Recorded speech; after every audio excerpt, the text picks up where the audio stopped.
नमस्कार दोस्तों, स्वागत है आप लोगों का हमारे चैनल मैथ्स मेकर में। तो डेली की तरह आज भी लेके आए हैं सभी क्वेश्चन हमारा प्रीवियस ईयर क्वेश्चन है। जैसा कि आप लोगों को पता भी है, हम लोग डेली एसएससी और आरआरबी का प्रीवियस ईयर क्वेश्चन करते हैं। ठीक है, एसएससी और रेलवे का प्रीवियस ईयर क्वेश्चन करते हैं। सभी क्वेश्चन हमारा बहुत ही इंपॉर्टेंट रहता है। जो भी क्वेश्चन रहता है वो सभी एग्जाम ओरिएंटेड रहता है। आप लोग देखते होंगे सभी हमारा रेलवे के एनटीपीसी का भी आजकल बहुत ज़्यादा क्वेश्चन लेके आ रहे हैं, क्योंकि एनटीपीसी का जो भी क्वेश्चन होता है वो सभी क्वेश्चन हमारा एएलपी में लेके आता है। एएलपी का भी बहुत सारा प्रीवियस ईयर हो चुका है, आप लोग जाके देख सकते हैं, सभी अपलोडेड है वीडियो। ये भी हमारा देखिए एसएससी में पूछा गया प्रश्न है, इस प्रकार के क्वेश्चन को कैसे बनाएंगे बिना फैक्टर किए, मतलब वो जैसे इस प्रकार होता है ना कि बिना गुणन किए बिना फैक्टर किए किस प्रकार से निकालेंगे, इस प्रकार के क्वेश्चन को वो आप लोग देखिएगा। इसी क्वेश्चन में आप लोग को समझ में आएगा कि वैल्यू पुटिंग का महत्व क्या होता है। वैल्यू पुटिंग तरीका से ही इस क्वेश्चन को हम सॉल्व भी करवाने वाले हैं आप लोगों को। ठीक है, ये भी क्वेश्चन देखिए रेल ड्राइवर में पूछा गया है, और आप लोग को हम बार बार बोल रहे हैं कि विभाज्यता का नियम पढ़ के ही जाना है, क्योंकि विभाज्यता का नियम पे बहुत सारा क्वेश्चन पूछा जा रहा है। 9 के विभाज्यता पे इस बार घिना के क्वेश्चन पूछा था पिछले बार 2018 में। ठीक है, क्योंकि आप लोग को हम जितना भी क्वेश्चन दिखा रहे हैं आ रहा है 9 का विभाज्यता, 18 से विभाज्य, 24 से आ रहा है, 3 से 2 से, वो सभी चीज़ आप लोग को बताएंगे। इसमें भी पूछ रहा है इस सभी में से कौन सा संख्या है जिसमें 9 से पूरी भाग लगेगा। तो 9 के विभाज्यता का नियम आप लोगों को हम इस क्वेश्चन में भी बताने वाले हैं। अगर डेली हमारे चैनल पे सुबह के 6 बजे और शाम के 7 बजे मैथ्स का वीडियो आता है, आप लोग देख सकते हैं। ये क्वेश्चन देखिए हमारा, इसमें भी रेल ड्राइवर में, ये भी रेल ड्राइवर का ही क्वेश्चन था, ये भी हमारा रेल ड्राइवर का ही क्वेश्चन है। एज का प्रश्न है, आप लोग को पता है एज का क्वेश्चन जब भी लेके आते हैं तभी हमेशा बोलते हैं बिना एक्स बाई माने हम लोग ऑप्शन के थ्रू करेंगे। ठीक है, बहुत ही बेहतरीन तरीके से। ये देखिए एसएससी सीएचएसएल का क्वेश्चन है, आप लोग को 2022 में भी ऐसा क्वेश्चन पूछा गया है। आज से 4-5 दिन पहले ही क्वेश्चन करवाए, बस इसका डेटा का जो वैल्यू था ये बहुत बड़ा था मान। ठीक है, इसका डाटा था वो मान ज़्यादा था, जैसे यहाँ पे था 132, यहाँ पे था कुछ इस 152 करके, उस प्रकार से तो लाभ या जो हानि जो भी होता है वो निकालना था। इस क्वेश्चन में थोड़ा सा छोटा मान है, लेकिन 2018 का क्वेश्चन है। इस क्वेश्चन का भी आप लोग को हम बहुत ही शॉर्ट ट्रिक बताने वाले हैं। ठीक है, तो सभी हमारा प्रीवियस ईयर बहुत ही बेहतरीन रेल ड्राइवर और एसएससी का क्वेश्चन है। तो चलिए हम लोग पहला क्वेश्चन से स्टार्ट करते हैं। तो पहला क्वेश्चन हम लोग देखने वाले हैं डेली हमारे चैनल पे सुबह के 6 बजे और शाम के 7 बजे मैथ्स का वीडियो आता है, आप लोग जरूर देखा करें। और ये आपका अपना चैनल है मैथ्स मेकर, अपने सभी दोस्तों के साथ इस वीडियो को ज़्यादा से ज़्यादा शेयर करें। ठीक है, ये आपका अपना चैनल है मैथ्स मेकर। चलिए देखिएगा पहला क्वेश्चन हमारा क्या है। ये वैल्यू दिया हुआ है, इसमें बोला है किस रूप निम्न में से किस रूप में व्यक्त किया जाता है, मतलब इसको हम किस प्रकार से लिख सकते हैं। मतलब ये जो है ऊपर में जो भी मान दिया है वो यही इसी में से कोई मान है, इसी को हम किस प्रकार से लिख सकते हैं। तो ऐसा क्वेश्चन जब भी आए लिखने को तो आप लोग क्या करें, वैल्यू पुटिंग मेथड देखा करें, ना कि आप मानिए इसको करेंगे कि इस सबको ए प्लस बी का होल स्क्वायर बना देंगे। बना सकते हैं कि ए प्लस बी का होल स्क्वायर, लेकिन उससे भी आसान तरीका, तो एक्स है और 2 बाई, एगो एक्स है एगो बाई है, यही है ना। तो जो भी मन करे वो मान रख लीजिए। अगर मानिए वो मान रखने से, जीरो मान रखने से आप बोलिएगा जीरो रखने से क्या होगा, ये भी ऑप्शन यहाँ पे तो सारा जीरो हो जाएगा, ऑप्शन भी सब जीरो हो जाएगा। तो कौन सा टिक करेंगे, सब आंसर हो जाएगा इसके लिए। तो जीरो रख के नहीं देखते हैं, या फिर मानिए एगो मान जीरो रख लेते हैं, दूसरा मान कुछ भी हम 2 रख लेते हैं। ठीक, ऐसा रख लेते हैं। इसमें देखते हैं पहले क्वेश्चन को सॉल्व करते हैं, इस मान पे क्वेश्चन क्या आता है। इस मान पे क्वेश्चन को सॉल्व करें तो क्या आएगा, बाई का मान एक रखेंगे तो ये जीरो आ जाएगा। मतलब अभी भी सारा हमारा जीरो हो रहा है, क्योंकि सभी में बाई का मान जीरो रखें तो बाई इसमें भी, बाई इसमें भी, बाई इसमें भी, बाई इसमें भी, बाई का मान सभी में है, तो बाई का मान मेरा सभी जगह क्या हो रहा है, जीरो हो रहा है। तो करते क्या है, बाई का मान जीरो नहीं रखते हैं, क्या करते हैं इसका मान कुछ ना कुछ रख देते हैं, बाई का मान 1 रख लेते हैं, और एक्स का मान भी कितना रख लें, एक्स का मान भी 1 ही रख लेते हैं। चलिए 1 ही रख लेते हैं, दोनों का बराबर मान रख लेते हैं, इसीलिए सॉल्व करते हैं। अब मानिए 1 रखे तो इसका तो कुछ नहीं, 1 गुना 1 ही हो जाएगा। अब मानिए कैसे 1 गुना 1 होगा, 1 का क्यूब भी करेंगे तो हम 1 का, अगर मानिए अभी आ जा 1 का क्यूब भी करेंगे तो 1 ही रहेगा, गुना 1 ही रहेगा, तो मतलब ये 4 हो गया टोटल। ये हो गया हमारा 4 माइनस ये हमारा 6 हो जाएगा, क्योंकि ये तो 1 ही रह जाएगा, 1 ही मान रखे हैं, प्लस जो हमारा मान आ जाएगा, ये मान हमारा 4 हो जाएगा। कितना हो जाएगा, 4। ये तो मान हमारा 1 ही रहेगा, घटा इसका मान 1 आ जाएगा। अगर 1 रखें ना तो 1, इस पूरे को सॉल्व करेंगे तो क्या आ जाएगा, +4 से -4 खत्म, तो 6 1 -7, मतलब इस पूरे को सॉल्व करेंगे तो कितना आ जाएगा, -7 आ जाएगा। ये x बराबर 1 और y बराबर 1 रखें तो इस क्वेश्चन का जो मान आ गया वो हमारा -7 आ गया। यही मान को अब क्या करते हैं, इसमें रख के देखते हैं किसमें हमारा -7 आएगा, वही आंसर हो जाएगा। अगर बोलिएगा कोई 2 ऑप्शन में -7 आ गया तब क्या करेंगे, तो उस समय तो वो दोनों आंसर हो सकता है। फिर से मान कुछ और रख के चेक करेंगे, लेकिन पहले अभी देखते हैं कोई सेम आंसर मिलता है। एक्स का 1 बाई का 1, तो 1 में से गया 0 और 0 पे पावर 4 करेंगे तो हमारा ये तो मान हो ही नहीं सकता है, तो इसको काट ही देते हैं। अब 1 1 2 आ जाएगा, अब दोनों मान 1 है तो 2 पे पावर 4 कितना होता है, 2 दूना 4 दूना 8 दूना 16, तो 2 पे पावर 4 हमारा होता है कितना, 2 पे पावर 4 16 होता है, उसमें से बाई पावर 4 का मान 1 हो जाएगा, तो 1 घटा देंगे तो 15 आ जाएगा। तो आना तो चाहिए था -7, मतलब ये भी मान हमारा नहीं होगा क्या। अरे यार 4 4 यहाँ पे काट कैसे दिए, 1 मिनट क्वेश्चन का मान हमारा -7 नहीं आएगा, पहले देखिएगा, ठीक है। क्वेश्चन का जो मान आएगा -7 नहीं आएगा, ठीक है। इसको सॉल्व करेंगे तो कितना आएगा, ये भी +4 है, ये भी +4 है, तो 4 4 कितना हो जाएगा, 8 हो जाएगा, ठीक है। अब -6 1 7 हो जाएगा। इसको अगर सॉल्व किए तो 4 4 8 हो जाएगा ना, ध्यान से देखिएगा कितना होगा, ये भी 4 प्लस में है, ये भी 4 प्लस में है, तो 4 4 8, अब 6 और 1 7 दोनों कर दिए में, तो -7।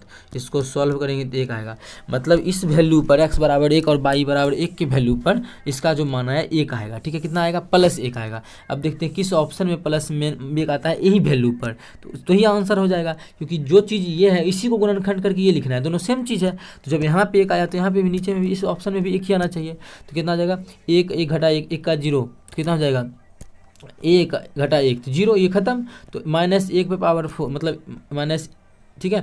x पे पावर 4 है, माइनस तो रहेगा ही, x का मान 1 पावर 4 1 ही रहेगा, -1 आ गया, आना चाहिए था +1, ये गलत हो गया। यहाँ रखेंगे तो कितना आ जाएगा, अब 1 1 2 पे पावर 4 16, और 16 में से 1 घटाएंगे तो कितना हो जाएगा 15, ये भी गलत हो गया। आना तो चाहिए था कितना, 1 हमारा, ठीक है, ये भी गलत हो गया। यहाँ भी रखेंगे तो 1 1 2, ठीक है, 1 1 कितना हो जाएगा 2 पे पावर 4 16, और 16 में से x पे पावर 4 मतलब 1 पे पावर 4 1 ही रहेगा, तो 16 में 1 घटा देंगे 15 होगा, ये भी मान हमारा नहीं होगा, ये भी मान 15 होगा। जब ऑप्शन में 3 को गलत हो जाए तो चौथा मेरा खुद ब खुद सही हो जाता है, बिना चेक किए भी चौथा को हम लोग सही बोल देते हैं। लेकिन अगर चेक कर लेते हैं क्या सही में 1 आता है, क्योंकि आप लोग को संतुष्टि करना है कि वैल्यू पुटिंग मेथड सबसे बेस्ट मेथड होता है इस प्रकार के क्वेश्चन करने के लिए।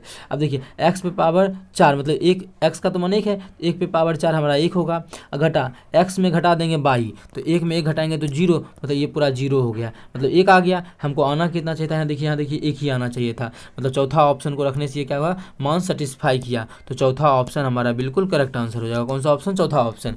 उम्मीद करते हैं दोस्तों समझ में आ गया होगा। चलिए अगला क्वेश्चन करते हैं, क्वेश्चन नंबर 2। देखिएगा क्वेश्चन नंबर 2 क्या है, जिसमें कि आप लोगों को हम 9 के विभाज्यता का नियम समझाने वाले हैं, ठीक है। 9 की विभाज्यता का नियम समझाने वाले हैं, बड़ा गौर से समझिएगा, कहीं भी दिक्कत हो तो पूछ सकते हैं। क्या है, निम्नलिखित में से कौन सा संख्या 9 से विभाज्य। जैसे हमारे सिंपल सा क्वेश्चन पूछ लेंगे 8 7 87, तो पूछेंगे 9 से भाग होगा या नहीं होगा इसमें, तो करते क्या है, इसके अंकों को जोड़ लेते हैं। 8 और 7 कितना हो जाएगा 15, तो 15 में 9 से भाग लगता है, नहीं लगता है, इसका मतलब हमारा 87 में भी 9 से भाग नहीं लगेगा। ये 9 के विभाज्यता का नियम है।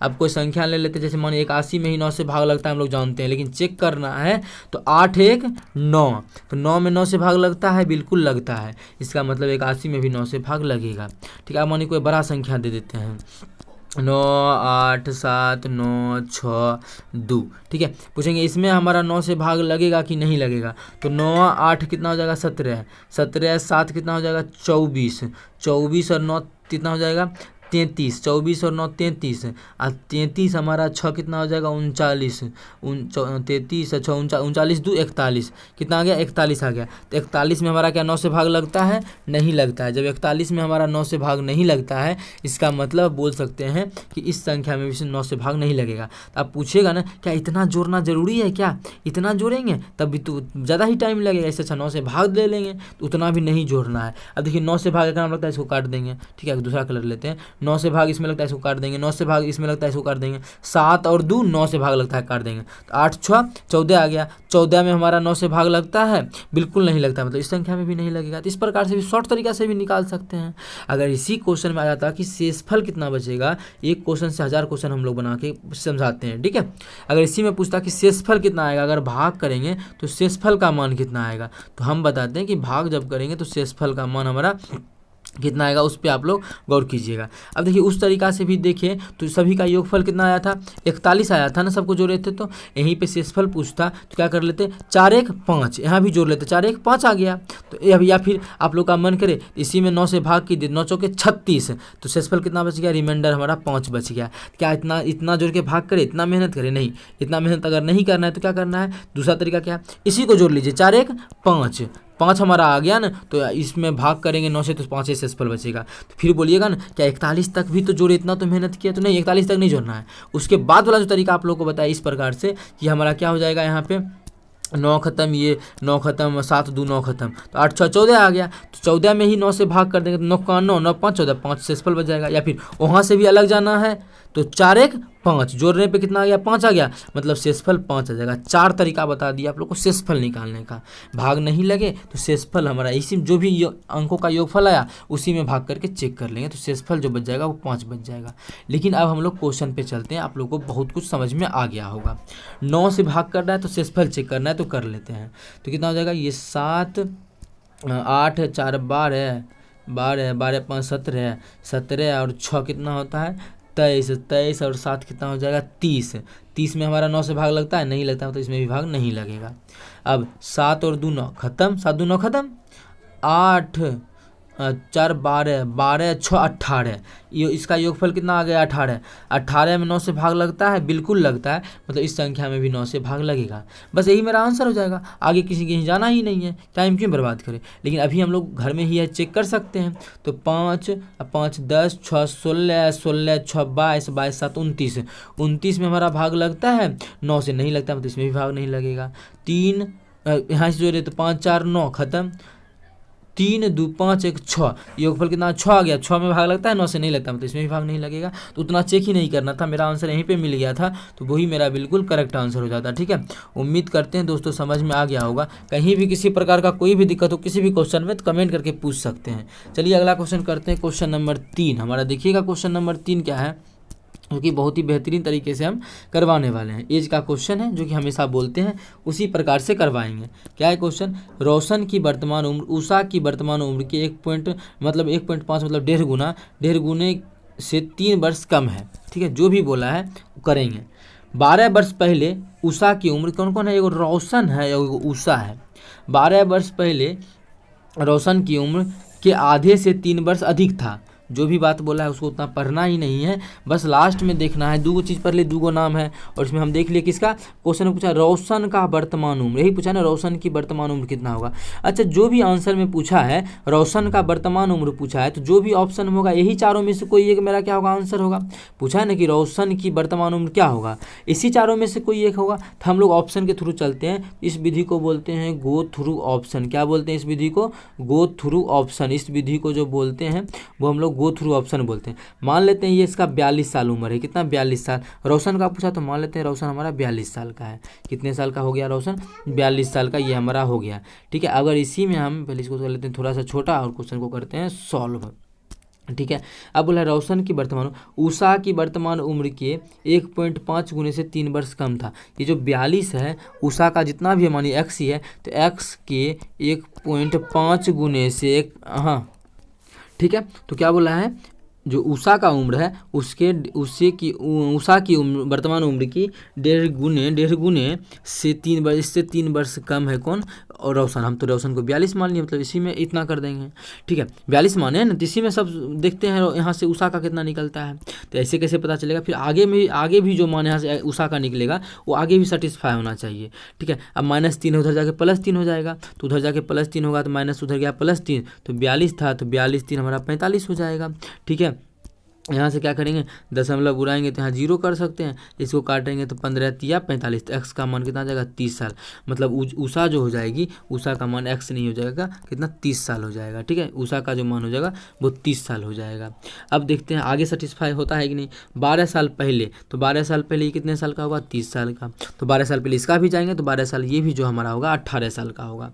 ठीक, आगे बोला 12 साल पहले उषा की उम्र रोशन के आधे से, रोशन का आधा कितना हो जाएगा, रोशन का आधा जो हो जाएगा 15 हो जाएगा। बोला रोशन के आधे से, 12 साल पहले का कहानी है, कितना 12 साल पहले का, जितना 12 साल पहले अगर देखा जाए 12 साल पहले का कहानी में, तो रोशन का जितना भी उम्र है, रोशन के आधे उम्र, मतलब रोशन का जितना भी उम्र है 12 साल पहले उसका आधा, तो उसका आधा 15 से 3 वर्ष अधिक था, तो 15 से 3 वर्ष अधिक देखते हैं पुरता है कि नहीं। 15 से 3 वर्ष अधिक करेंगे तो 18 पुर जाएगा, तो 18 ही तो है, हमसे यही तो सेटिस्फाई कर गया। ठीक है, ये मान क्या किया, सेटिस्फाई कर गया। क्या बोला है, 12 साल पहले जितना भी उम्र है उसका आधा, उसके आधे में 3 जोड़ते हैं तो कितना 18 होता है, वही जो है उषा का 12 साल पहले उम्र होगा। देखिए उषा का 12 साल पहले भी तो 18 ही है। हम लोग यहाँ भी देखिए जितना भी आया 12 घटाने के बाद ओकरा में उसका आधा करके 3 जोड़ी 18 ही हुआ, मतलब सेटिस्फाई कर गया पहला ही ऑप्शन में, तो पहला ही ऑप्शन हमारा बिल्कुल करेक्ट आंसर हो जाएगा। दूसरा कोई ऑप्शन चेक ही नहीं करना है। अगर फिर भी मन करे आप लोगों का चेक करने का तो करके देखते, देखिए सेटिस्फाई नहीं करेगा।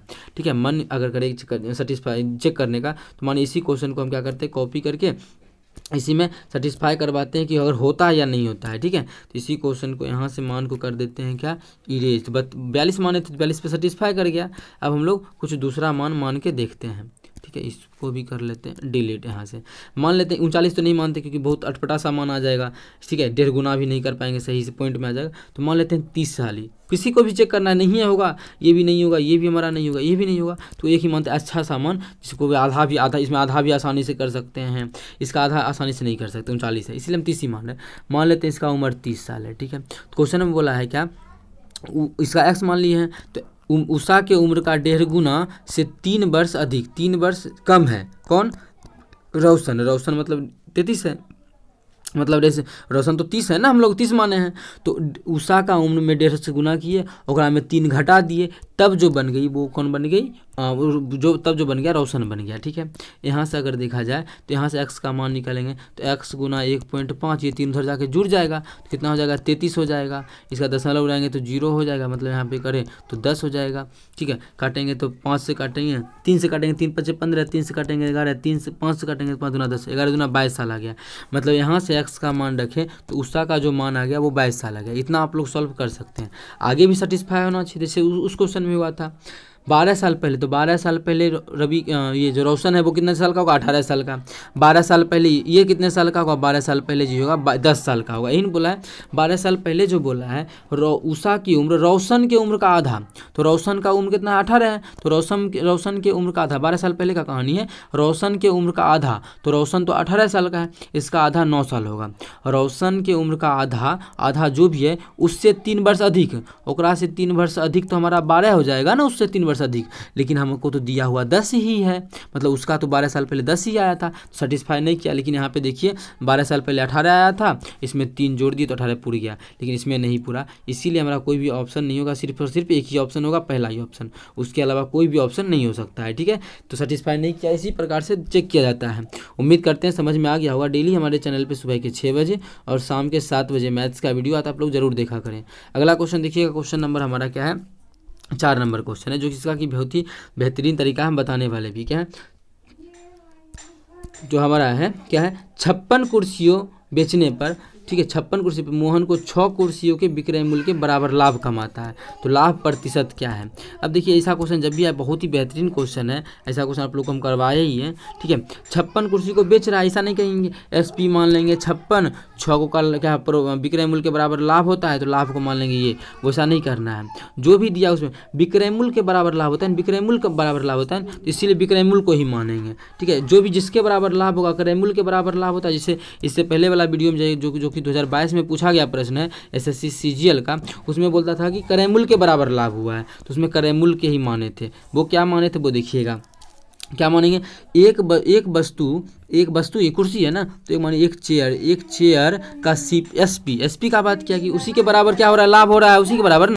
ठीक है, उसी के बराबर लाभ हो रहा है, तो एक चेयर का जो SP होगा, मान लेते हैं SP का मतलब विक्रय मूल्य होता है। ठीक है, SP का मतलब होता है विक्रय मूल्य, क्या होता है, विक्रय मूल्य होता है, और CP का जो मतलब होता है वो हमारा क्रय मूल्य होता है। तो एक वस्तु का जो विक्रय मूल्य मान लेते हैं वो 1 रुपया मान लिए, तो उसको 6 गो वस्तु के बराबर लाभ हुआ है, 6 गो ना, 6 गो वस्तु का जितना में बेचते हैं उतना लाभ हुआ, तो हम 6 गो वस्तु का जो चेयर का SP कितना हो जाएगा हम लोग के अनुसार 6 रुपये का, एक वस्तु का हम लोग 1 रुपया माने, तो 6 गो वस्तु वस्तु का 6 रुपया, और ये 56 को वस्तु बेचा है, क्या को 56 को कुर्सी ने बेचा है, मतलब 56 को कुर्सी विक्रय मूल्य किया है, तो एक कुर्सी का दाम 1 रुपया, तो 56 को कुर्सी का दाम कितना हो जाएगा, 56 चेयर का जो SP हो जाएगा वो 56 रुपया हो जाएगा। कितना, हम लोग के अनुसार आ गया 56 रुपया, 56 रुपया का वस्तु 56 का आ गया 56। अब देखिए SP जो हमारा, अब जो वहाँ से नहीं मानना था, वहाँ से फंस भी सकते हैं, जो आप लोग हम सुनी नहीं मानना है, तो 56 वस्तु को कितना में खरीदे हैं, बेचे हैं 56 रुपया में, ठीक है। प्रॉफिट जो हुआ है वो कितना का हुआ है, 6 रुपया का, हम लोग के अनुसार 6 रुपया का हुआ है, और ठीक है 6 रुपया का हुआ है, तो खरीदे कितना में होंगे, जो CP होगा कितना में होगा। अब देखिए 56 रुपया में बेच रहे हैं और तो 6 रुपया का लाभ हो रहा है, मतलब खरीदे होंगे कितना में, 50 रुपया में, कितना, वही कुर्सी को कितना में खरीदे होंगे, 50 रुपया में खरीदे होंगे। अब आप लोग बोल सकते हैं कि इसी को हम नहीं मान लेते, 56 को कुर्सी है तो 56 SP हो जाएगा और 6 हमारा लाभ हो जाएगा, तो 50 वहाँ से निकाल लेते। तो उस प्रकार से करने से जब यहाँ पे विक्रय मूल्य दे देता है, सॉरी क्रय मूल्य के बराबर लाभ होता है, CP के बराबर लाभ होता है, तो बिल्कुल आप लोग फंस जाते हैं, 100% गारंटी फंस जाते हैं। इसीलिए क्या करना है, ये जो तरीका बताया इस प्रकार से बनाने से बिल्कुल गारंटी है, चांस रहता है कि नहीं ही फंसा जाता है, ठीक है। अब हम लोग बना लेते हैं। वो अबू प्रकाश, इस मान से हमको कोई मतलब ही नहीं था, नहीं है, अब ये था, अभी यार ये जो मान था हम लोग को समझने के लिए ये मान निकाले थे, ठीक है। हम लोग को अब इस पे खेलना है। चलिए इस क्वेश्चन को बना लेते हैं, जो भी हमारा मान इसमें आ जाएगा, क्या आ जाएगा, तो हमको लाभ बताना। तो लाभ क्या होता है, लाभ हमारा होता है, लाभ हमेशा क्रय मूल्य पे खेलते हैं, तो लाभ हमारा कितना है, 6 है, तो लाभ गुना 100 बटा कितना हो जाएगा, CP हमारा कितना है, CP हमारा है 50, तो 50 हो जाएगा, ठीक है। CP हमारा 50 से तो 50 हो जाएगा, ठीक है। यहाँ से कुछ कटेगा तो देख लीजिए, 50 दूना कितना हो जाएगा, 100, तो बचा 6 और यहाँ पे 2, तो 6 दूना 12, तो कितने % का लाभ होगा, 12% का लाभ होगा। तो तीसरा ऑप्शन में 12% है, तो तीसरा ऑप्शन हमारा बिल्कुल करेक्ट आंसर हो जाएगा। कौन सा ऑप्शन, तीसरा ऑप्शन। उम्मीद करते हैं दोस्तों समझ में आ गया होगा। कहीं भी किसी प्रकार का कोई भी दिक्कत हो किसी भी क्वेश्चन में, तो कमेंट करके पूछ सकते हैं। ये आपका अपना चैनल है मैथ्स मेकर। अगर अच्छा लगता है, क्वेश्चन समझ में आता है, तो अपने सभी दोस्तों के साथ इस वीडियो को ज़्यादा से ज़्यादा शेयर करें। अगर आप लोग चैनल पर नए हैं तो हमारे चैनल मैथ्स मेकर को सब्सक्राइब करें। Thank you.